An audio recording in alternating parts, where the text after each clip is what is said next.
الحمدللہ رب العالمین والصلاة والسلام علی سید المرسلین اما بعد فاعوذ باللہ من الشیطان الرجیم بسم اللہ الرحمن الرحیم. پڑھیے الصلاة والسلام علیک یا رسول اللہ وعلی آلک واصحابک یا حبیب اللہ.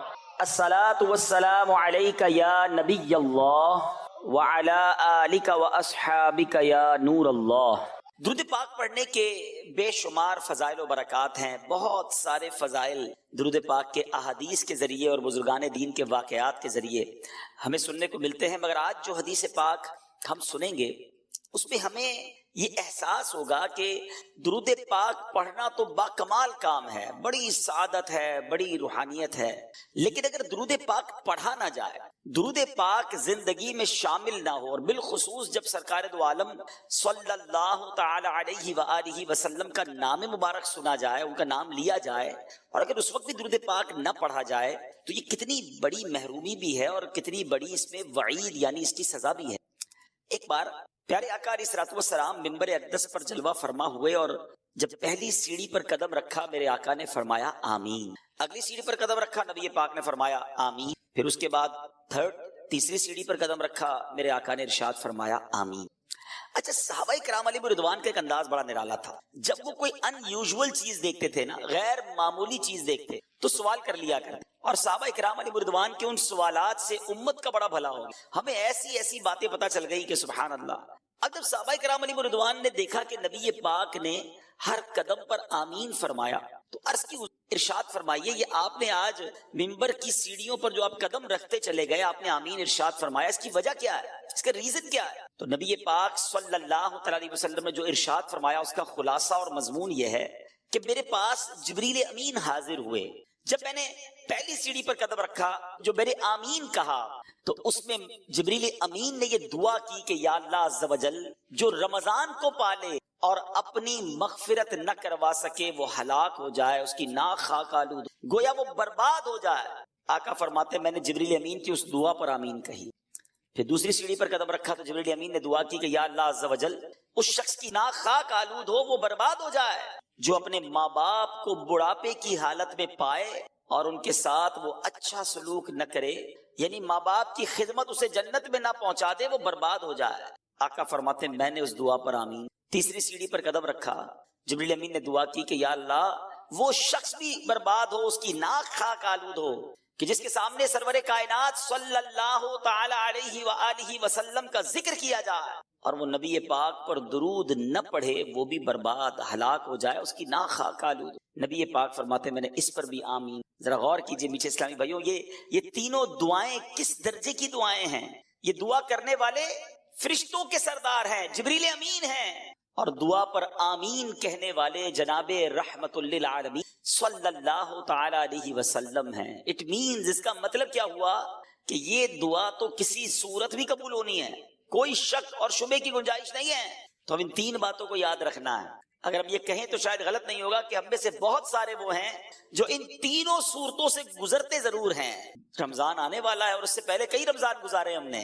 اگر رمضان مل گیا اور اس رمضان میں مغفرت نہ کروا سکے تو پھر بربادی مقدر ہے. اتنی بڑی نعمت ملی اور پھر بھی نہ بخشوا سکے اپنے آپ کو، اللہ کو راضی نہ کر سکے، تو وہ شخص برباد ہو جائے گا. کئیوں کے پاس ماں باپ کی نعمت ہے، ماں باپ بزرگ ہیں، بوڑھے ہیں، اگر ان کو ایسا راضی نہ کیا، ان کی ایسی خدمت نہ کی کہ اللہ راضی ہو جائے، تو وہ شخص بھی برباد ہو جائے گا. مگر یہاں آج بوڑھے ماں باپ کے لیے ٹائم کس کے پاس ہے؟ آج بوڑھے ماں باپ کی خدمت کرنے کے لیے کون تیار ہے؟ بالخصوص یورپی ممالک میں، مغربی ممالک میں جو عاشقان رسول ہیں، جو خوش نصیب ہیں جن کے والدین زندہ ہیں، پلیز خدا کے واسطے اپنے والدین کی دعائیں لیجئے، انہیں ناراض نہ کیجئے. والدین وہ نعمت ہیں کہ اگر یہ راضی ہو جائیں تو رب راضی ہو جاتا ہے، اور یہ ناراض ہو جائیں تو رب ناراض ہو جاتا ہے. ہمیں ان کو راضی رکھنا ہے، شریعت کے دائرے میں رہ کر ان کی ہر بات ماننی ہے، ان کی خدمت کرنی ہے. اور جو تیسری بات کہ درود پاک کتنا امپورٹنٹ ہے، کتنا ضروری ہے اپنی زندگی میں شامل کرنا، اور خاص طور پر جب پیارے آقا علیہ الصلوۃ والسلام کا نام مبارک ہمارے سامنے لیا جائے اس وقت درود پڑھنا یہ کتنا لازم ہے کہ جو نہیں پڑھتا تو فرمایا اس کی ناک خاک آلود ہو، وہ برباد ہو جائے. یہاں احساس ہوتا ہے کہ یار وہ کیا چیز ہے. میرے میٹھے اسلامی بھائیوں، غریبوں کی اگر غریبی کا احساس لینا ہے بلکہ رمضان کا پراپر ایسنس لینا ہے، رمضان کا پراپر جس کو آپ کہیے کہ جو مقصود ہے وہ حاصل کرنا ہے، تو پھر انسان کو بھوکا رہنا اور اس سے یہ میسج لینا ہے. اے میرے بیچ اسلامی بھائیوں، اگر کوئی مالدار ہے کہتا ہے یار اللہ نے پیسے دیے ہیں 10 قسم کی ڈشیں سحری میں بناؤں گا، 20 قسم کی افطاری میں بناؤں گا، ٹھیک ہے آپ کھا سکتے ہیں، جائز ہے، مگر جو جس کا کہتے ہیں نا کہ اس کی اصل حکمت ہے آپ اس سے محروم ہو جائیں گے. اور اگر آپ اللہ کی رضا کے لیے سادہ رہتے ہیں، کم کھاتے ہیں، بھوکے رہتے ہیں، کم سوتے ہیں تاکہ اور عبادت کر سکیں، تو میرے میٹھے اسلامی بھائیوں اس کا مرتبہ اور ہے. حضرت بشر حافی رحمت اللہ تعالی کے بارے میں آتا ہے، آپ کسی جگہ سردی میں بیٹھ کر سردی سے کانپ رہے تھے، اچھا پاس گرم کپڑے بھی پڑے تھے، تو کسی نے کہا حضرت اتنی سردی ہے، سردی میں کانپ رہے کپڑے بھی پڑے ہیں آپ کے پاس، پہن لیں اس کو، سردی سے بچ جائیں گے. کیا کمال کا جواب دیا، فرمایا پورے شہر میں سردی ہے، بہت سارے غریب ہیں جن کے پاس گرم کپڑے نہیں، اور میرے پاس اتنے پیسے بھی نہیں کہ سب کو گرم کپڑے پہنا دوں، کم از کم خود سردی میں رہ کر ان کی سردی کا احساس تو کر سکتا ہوں، غریبوں کے ساتھ اظہار یکجہتی تو کر سکتا ہوں.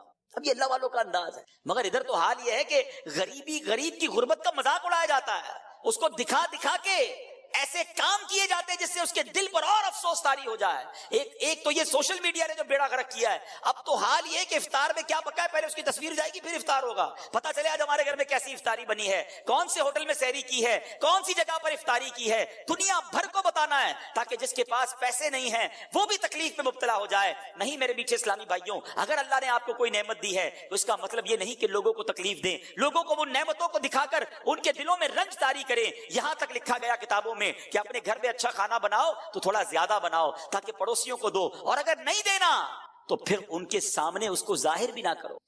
بڑے بڑے برگر پیزا اور پتہ نہیں کیا کیا گھر پہ منگواتے ہیں اور اس کے باکسز گھر کے باہر پڑے ہوتے ہیں. برابر والے کا بچہ غریب ہے، والد کو کہتا ہے ابو دیکھو پڑوس میں یہ آیا ہمیں بھی یہ کھانا ہے، وہ والد کہاں سے کھلائے گا، اس کے پاس پیسے ہی نہیں. یا تو ساتھ دے غریبوں کا، اگر نہیں دے سکتے تو ان پر اور تکلیف طاری نہ کر دیں. اللہ کرے کہ یہ بات سمجھ میں آ جائے. یہ اپنی نعمتوں کا اظہار کر کے ایک بڑا نقصان پتہ ہے کیا کرتے ہیں، اس سے آپ حسد میں مبتلا، لوگ آپ سے حسد میں مبتلا ہو جاتے ہیں، نظریں لگ جاتی ہیں لوگوں کی. ہر بات اللہ نے دی ہے نا آپ کو، آپ استعمال کریں، اللہ کا شکر ادا کریں. ضروری ہے ہر نعمت لوگوں کو بتانا ہے؟ پھر کہتے پتہ نہیں کوئی عمل ہو گیا ہے، کوئی نظر لگ گئی ہے. ارے بھائی تم نے کون سی چیز تمہارے پاس ہے سب تم نے سوشل میڈیا پہ ڈال دی ہے. آج نیا فون خریدا ہے، آج نئی گاڑی خریدی ہے، آج میں نے یہ والی کرسی خریدی ہے، تو یہ والی گھڑی خریدی ہے. کیوں بتانا ہے سب کو؟ بھائی پتا بھی تو چلے نا کتنا پیسہ ہے، تو پھر بھگتے ہیں. پھر یہ معاملات ہوں. یہ روایتوں کا مضمون ہے کہ اپنی نعمتوں کا اظہار کر کے اپنے اوپر لوگوں کے حسد کروانے سے بچو. اگر اللہ نے دیا ہے یا تو سادہ رہیں یا پھر لوگوں کی مدد کریں، اور اگر نہیں کر سکتے تو یہ دکھلاوا بند کر دیں. تو بہرحال میرے بیچ اسلامی بھائیوں، یہ کم کھانا جو ہے نا، یہ نعمت پتہ ہے کتنی بڑی ہے. سبحان اللہ کہ گلا سوکھتا ہے نا جب پیاس سے، بھوک اور پیاس کا خوب احساس ہونا یہ روزے کے مقاصد سے ہے.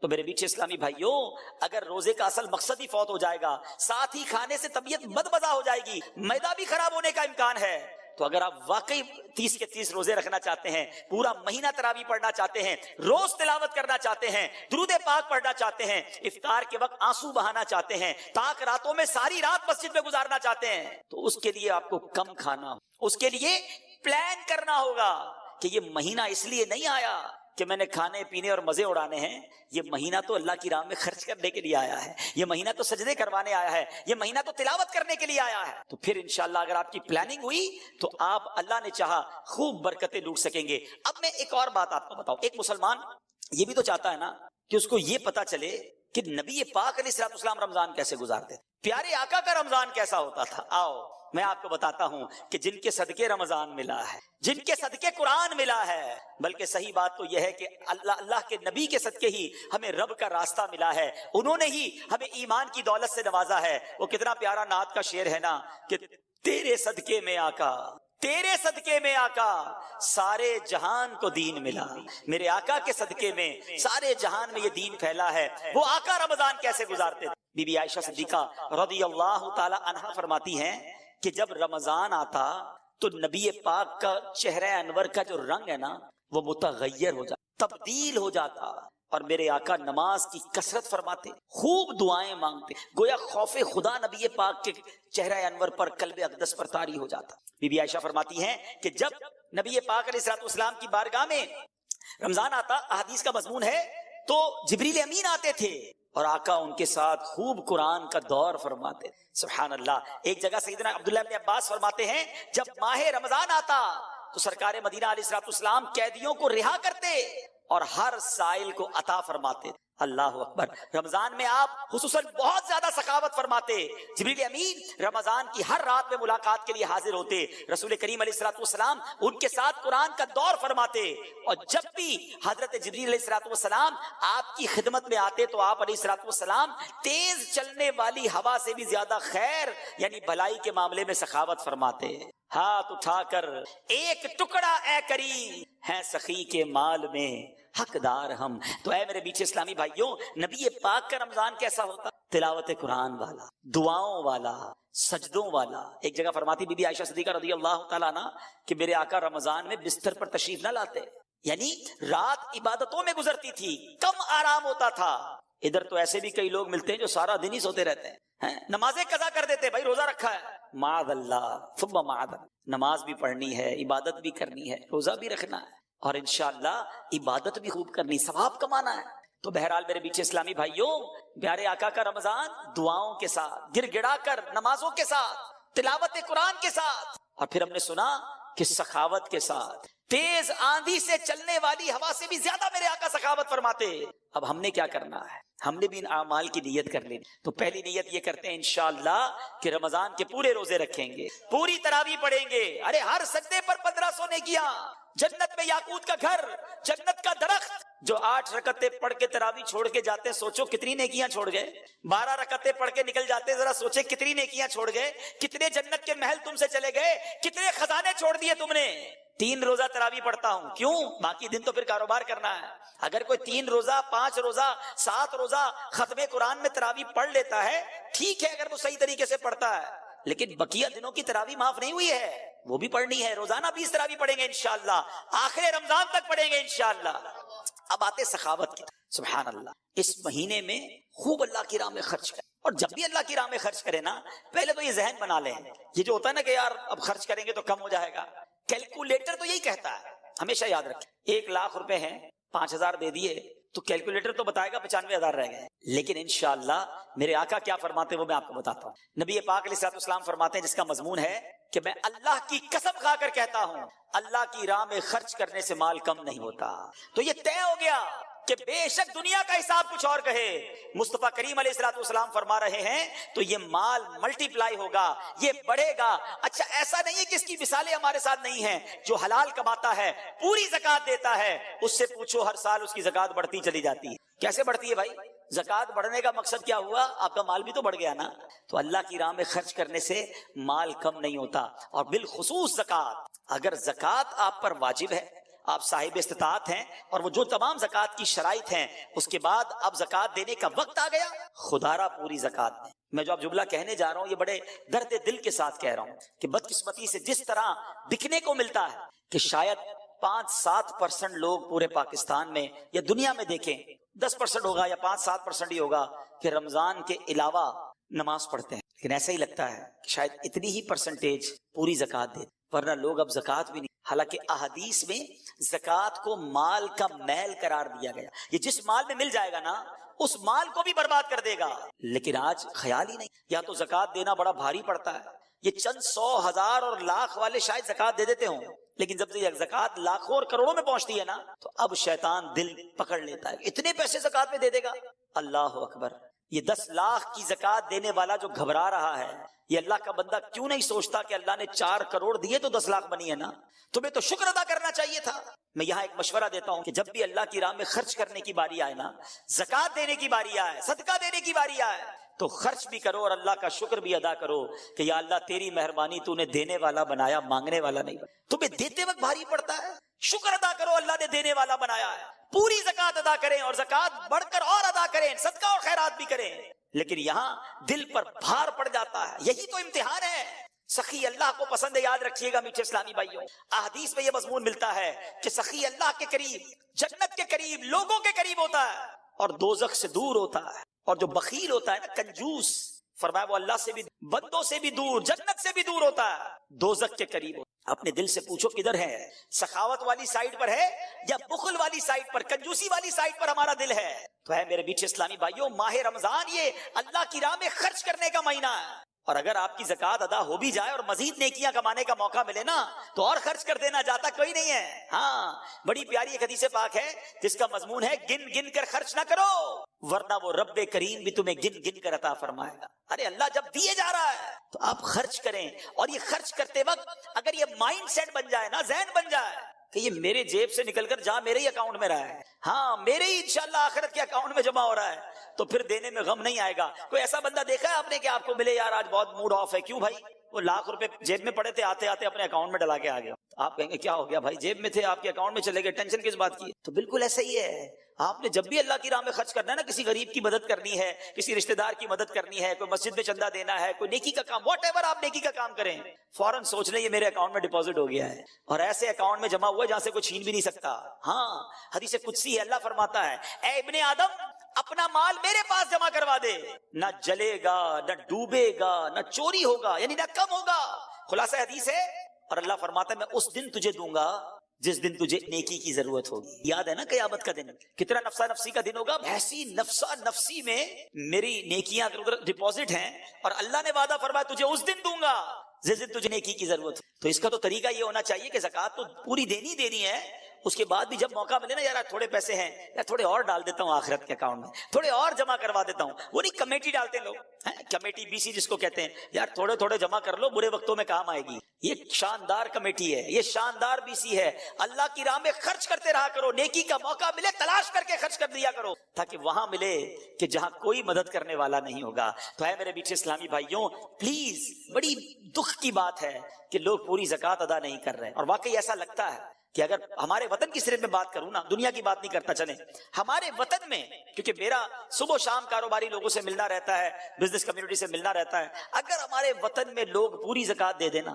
تو مجھے لگتا ہے ہمارے وطن میں ایک بھی غریب باقی نہیں بچے گا۔ اتنا اللہ پاک نے لوگوں کو نوازا ہے لیکن پوری زکوٰۃ نہیں، تو خدارا ایسا نہ ہو یہ مال عذاب بن، یہ مال کا میل مال میں مل کر تباہی لے آئے، دنیا میں بھی تباہی ہے، آخرت میں بھی تباہی ہو۔ حدیث کا مضمون ہے کہ زکوٰۃ دے کر اپنے مال کو مضبوط قلعوں میں قید کر لو، آپ کا مال سیکیور ہو جاتا ہے اور بڑھتا بھی رہتا ہے، برکت بھی ملتی ہے۔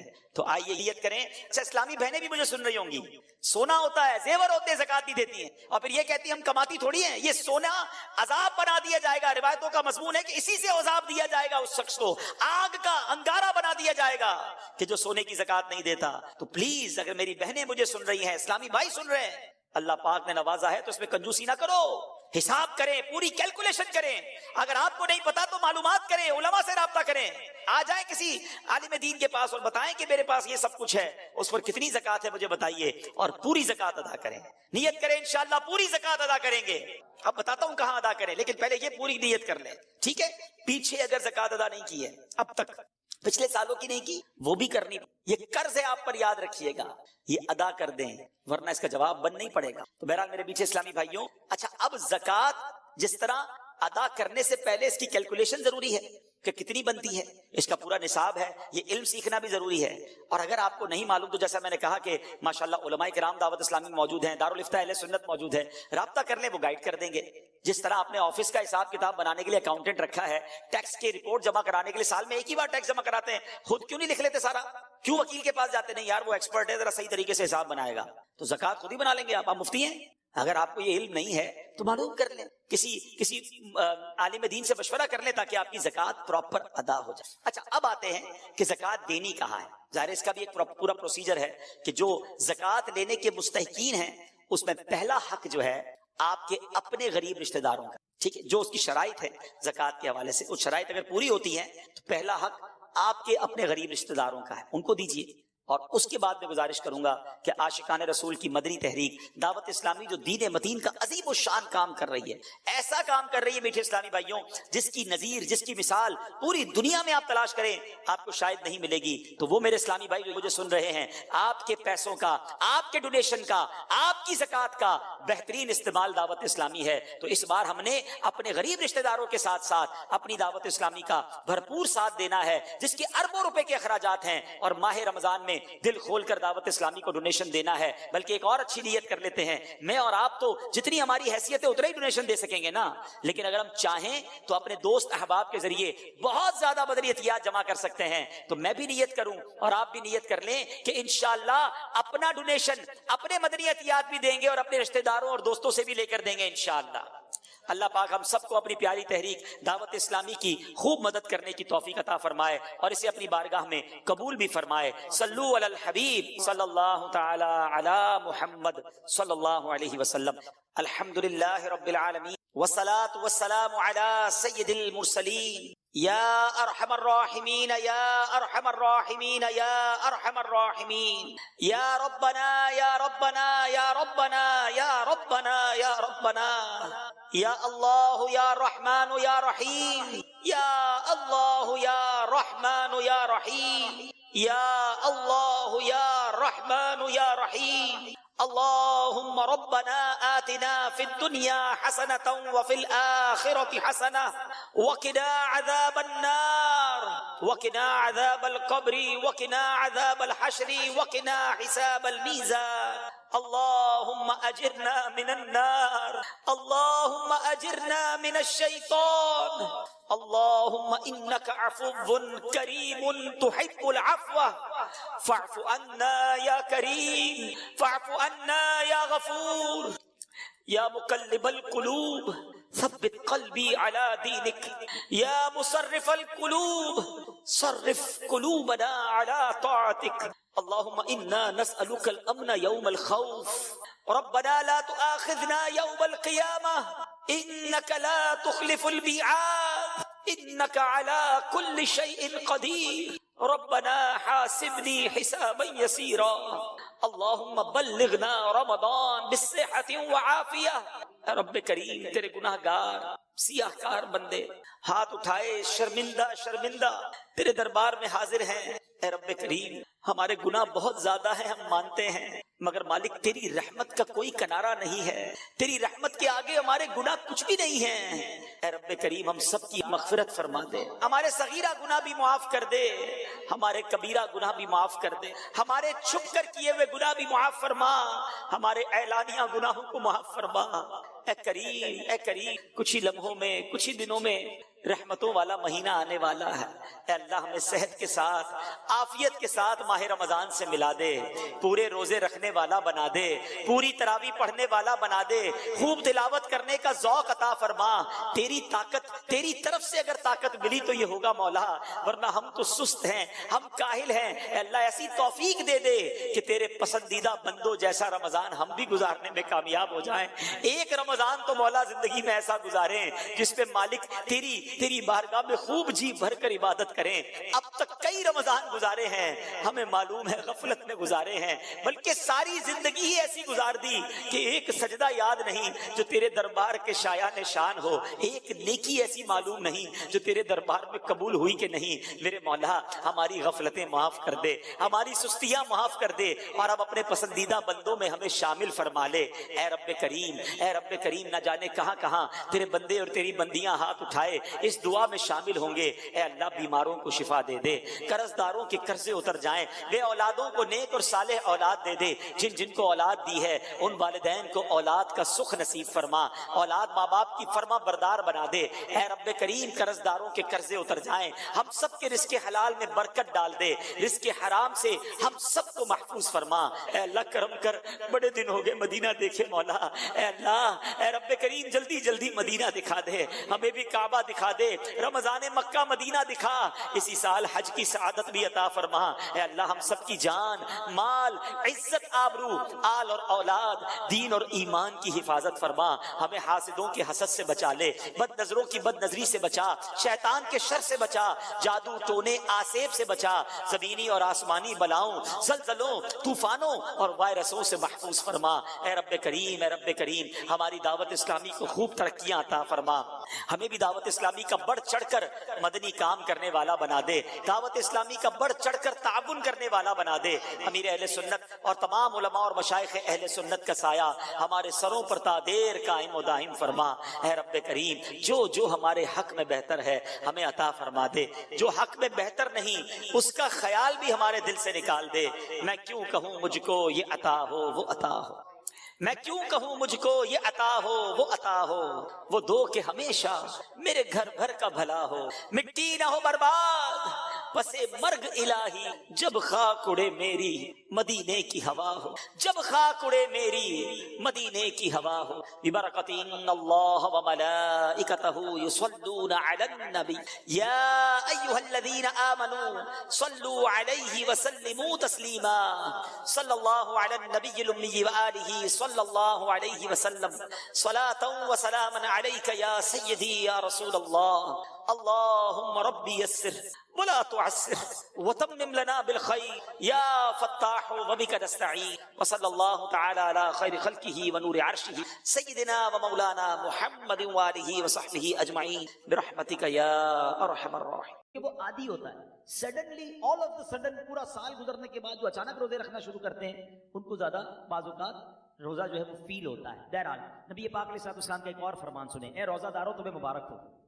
میرے آقا فرماتے جس نے رمضان کا روزہ رکھا اور اس کی حدود کو پہچانا اور جس چیز سے بچنا چاہیے اس سے بچا، تو جو کچھ گناہ پہلے کر چکا ہے اس کا کفارہ ہو گیا۔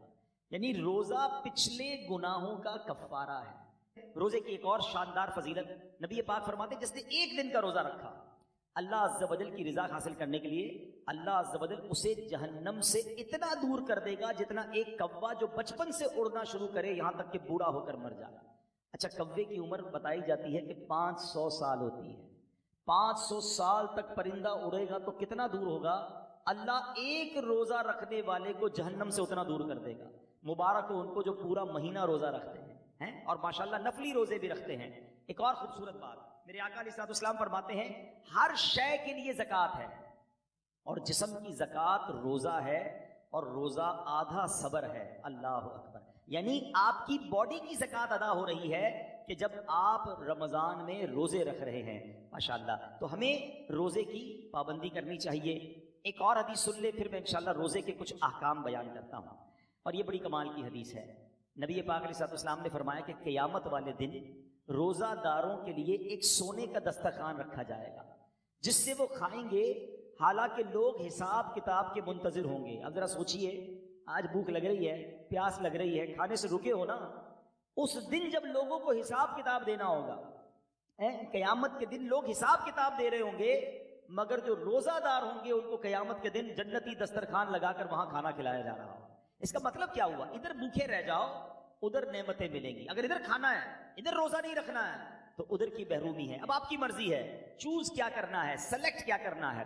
اچھا، روزے کی بہت ساری خوبصورتیوں میں ایک اور بڑی کمال کی خوبصورتی کیا ہے کہ بندے کا جو اللہ پر ایمان ہے نا، اس کا لیول بہت ہائی ہو جاتا ہے۔ آپ ذرا غور کریں، دنیا میں کروڑوں لوگ روزہ رکھ رہے ہیں، ٹھیک ہے؟ آپ کے ساتھ بھی ایسا ہوا ہوگا، آپ گھر میں اکیلے ہوں گے، پانی سامنے موجود ہے، فریج کے اندر فروٹ بھی کٹا ہوا ہے۔ کوئی ایک مسلمان ایسا ہے جو اکیلے میں چھپ کر پانی پی لیتا ہو؟ کوئی ایک فروٹ کھا لیتا ہو؟ کوئی نہیں دیکھ رہا نا، چلو کوئی بات نہیں۔ وجہ واٹ از دا ریزن؟ یہاں تک کہ ہم جب وضو کر رہے ہوتے ہیں، ہم اس وقت بھی احتیاط کر رہے ہوتے ہیں کہ کلی زور سے نہ ہو جائے، کہیں خلق کے نیچے پانی نہ چلا جائے۔ ناک پہ پانی چڑھاتے وقت بھی احتیاط کرتے ہیں کہ ناک کی ہڈی سے اوپر چلا گیا تو روزہ ٹوٹ جائے گا۔ یہ کیوں؟ حالانکہ وضو خانے پہ کسی کو بھی نہیں پتا چلے گا، میں ایک دو چلو پانی پی لوں، لیکن ہم سب کا خیال کیا ہے؟ اللہ دیکھ رہا ہے۔ یہی ہے نا دل میں کہ کوئی نہیں دیکھ رہا مگر رب دیکھ رہا ہے۔ اب ذرا غور کرو میرے پیارے اسلامی بھائیوں، رمضان ساری دنیا کے مسلمانوں کا لیول آف ایمان ادھر لے جاتا ہے کہ تم اکیلے میں کھانا نہیں کھا رہے کیونکہ اللہ دیکھ رہا ہے۔ تو اب سوال یہ ہے کہ جب اللہ رمضان میں دیکھ رہا ہے تو کیا رمضان کے بعد نہیں دیکھ رہا؟ حلال کھانے سے رک گئے کیونکہ افطار کا وقت نہیں ہوا، مگر بندہ پھر حرام دیکھنے سے کیوں نہیں رکتا کہ اللہ دیکھ رہا ہے؟ اکیلے میں گناہ کرتے وقت یہ خیال کیوں نہیں آتا کہ رب دیکھ رہا ہے؟ ایکچولی رمضان ہماری پوری پریکٹس کروا رہا ہے کہ دیکھو، جب پورے رمضان تم یہ خیال دل میں بٹھائے رکھتے ہو کہ اکیلے میں کھانا نہیں ہے، پینا نہیں ہے، رب دیکھ رہا ہے، تو پھر رمضان میں بھی اور رمضان کے بعد بھی حرام کماتے وقت بھی سوچو نا اللہ دیکھ رہا ہے، حرام بولتے وقت بھی سوچو اللہ دیکھ رہا ہے، حرام سنتے وقت بھی سوچو اللہ دیکھ رہا ہے. تو انشاءاللہ اگر یہ پریکٹس بن گئی کہ اللہ دیکھ رہا ہے تو پھر گناہ کرنے کی عادت چھٹ سکتی ہے. اللہ مجھے بھی اور آپ کو بھی یہ خیال ایسا عطا کر دے کہ جب بھی برائی کی طرف جانے کو جی چاہے دل سے صدا آئے کہ اللہ دیکھ رہا ہے.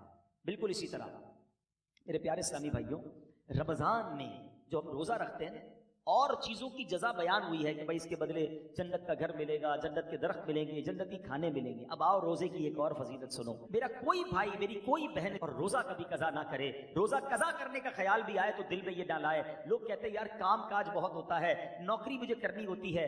دیکھو کام کم کر دینا، کاروبار کم کر دینا، تھوڑے پیسے کم کما لینا، مگر روزہ مت چھوڑنا. کیونکہ اب جو میں فضیلت بتانے جا رہا ہوں نا، میں نے اب تک کسی اور عمل کی یہ فضیلت نہیں پڑھی ہے. کیونکہ نبی پاک علیہ الصلوۃ والسلام فرماتے ہیں کہ اللہ فرماتا ہے، یعنی یہ حدیث قدسی بھی ہے.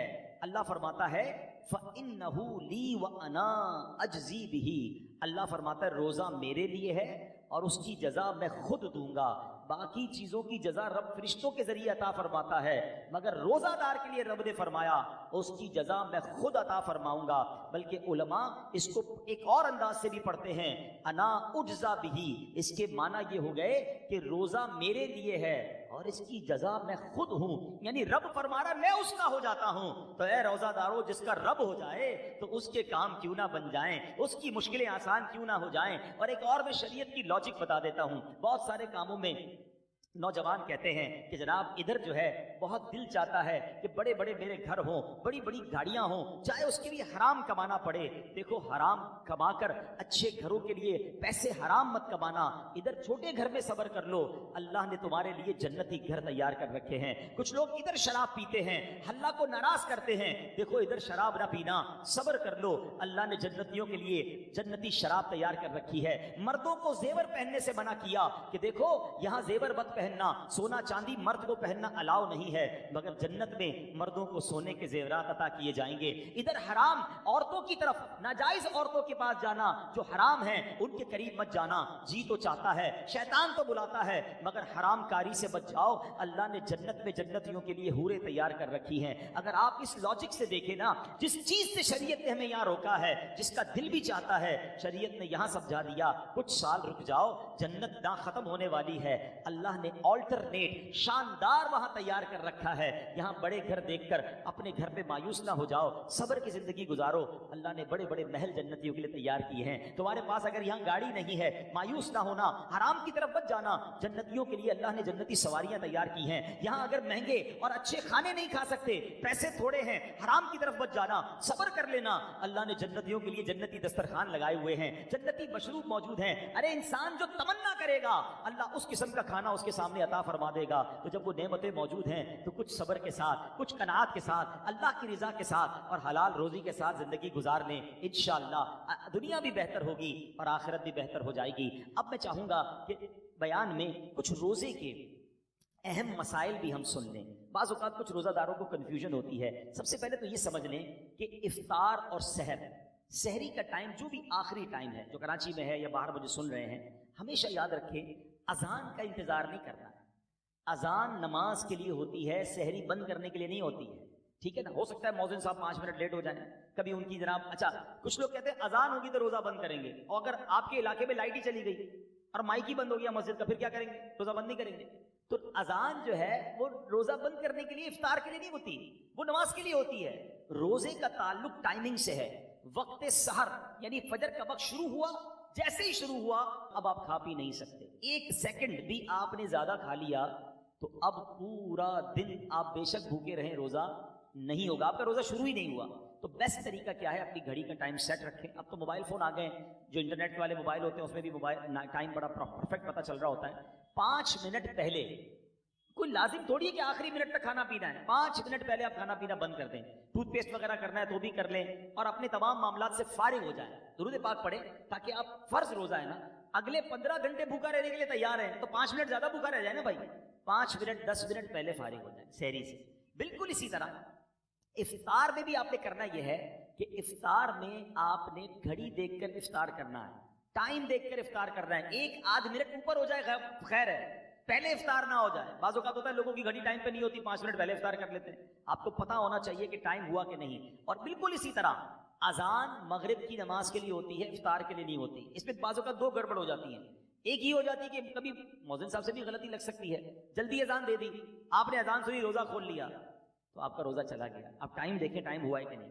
اور مؤذن صاحب خود اپنا افطار کرنے میں لگے ہوئے ہیں اور وہ 5 منٹ بعد اذان دے رہے ہیں اور آپ انتظار کر رہے ہیں اذان کا, تو یہ بھی درست نہیں, کیونکہ افطار کو تاخیر بھی نہیں کرنی چاہیے. تو پہلی بات تو یہ سمجھ لیں کہ ٹائم ٹیبل کے ساتھ روزہ ہے. یا ایک اور خوبصورت بات کہوں کہ لوگ آج کل بڑی مثالیں دیتے ہیں دوسرے ملکوں والوں کی, غیر مسلموں کی, یار وہاں بڑی ٹائم مینجمنٹ ہے جناب, بڑا ٹائم سے معاملات چلتے ہیں, ان کے جہاز بھی ٹائم پہ, ان کی ٹرینیں بھی ٹائم پہ, لوگ آتے بھی وقت پر ہیں. مجھے بتاؤ پوری دنیا میں ایک مذہب بتا دو کہ جو اتنا ٹائم مینجمنٹ کا درس دیتا ہو. ارے ہماری تو ساری عبادتیں ٹائم کے ساتھ ہیں.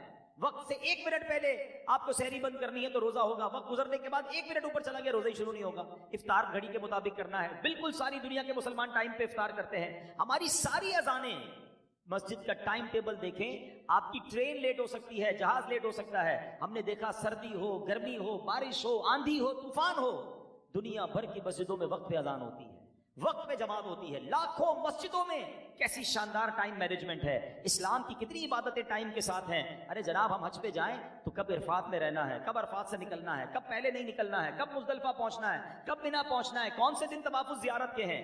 Each and everything going with time.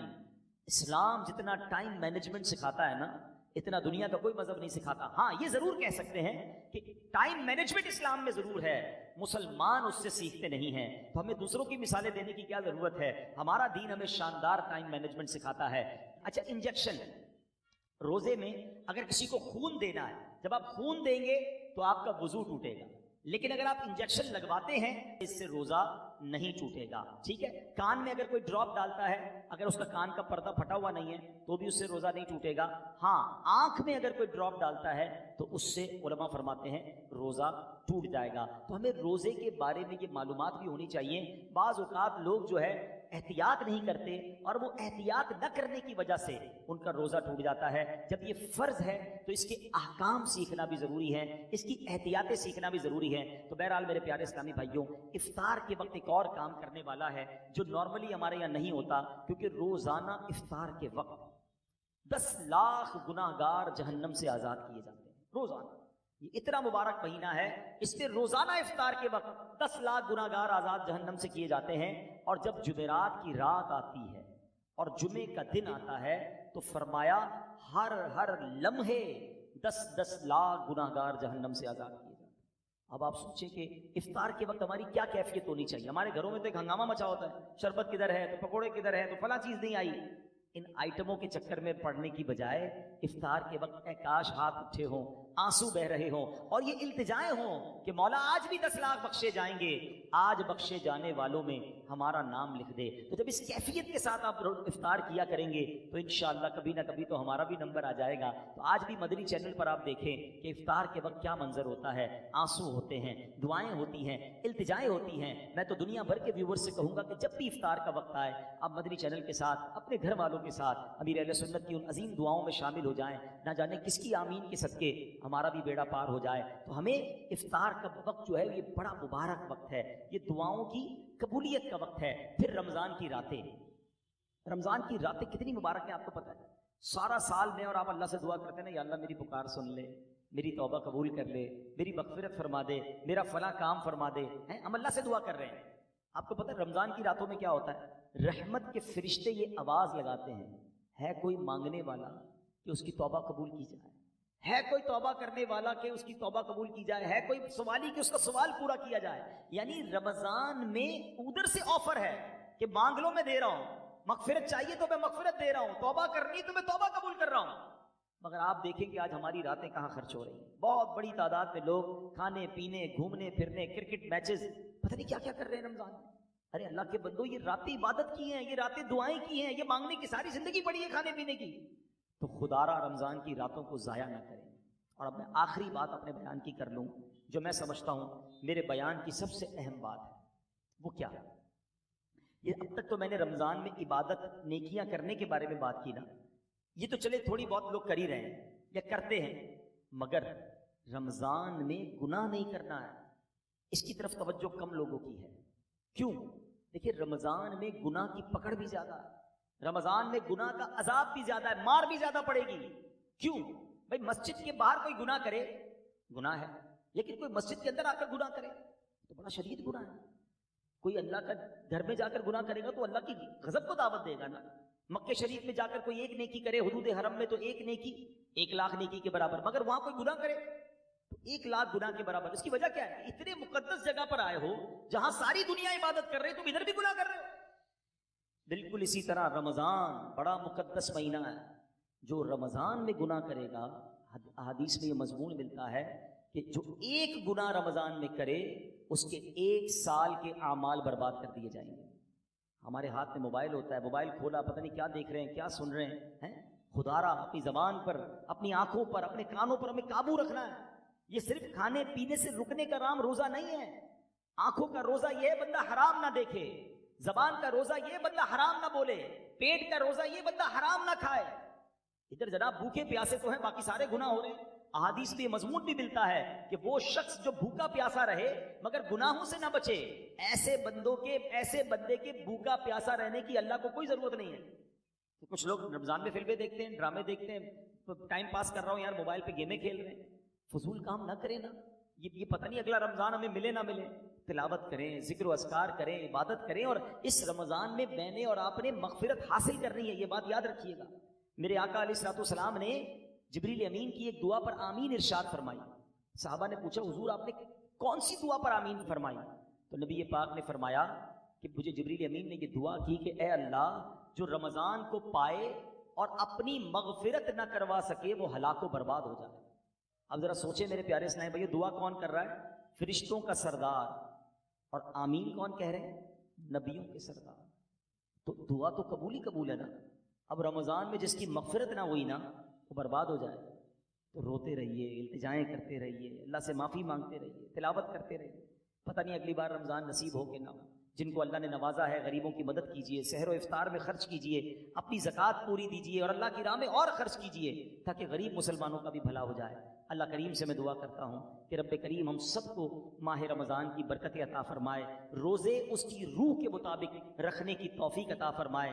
اب تک جتنے روزے رکھے اللہ اس کو اپنے دربار میں قبول فرمائے، اور آگے بھی ہمیں پابندی سے پورے روزے رکھنا صحت و عافیت کے ساتھ نصیب فرمائے.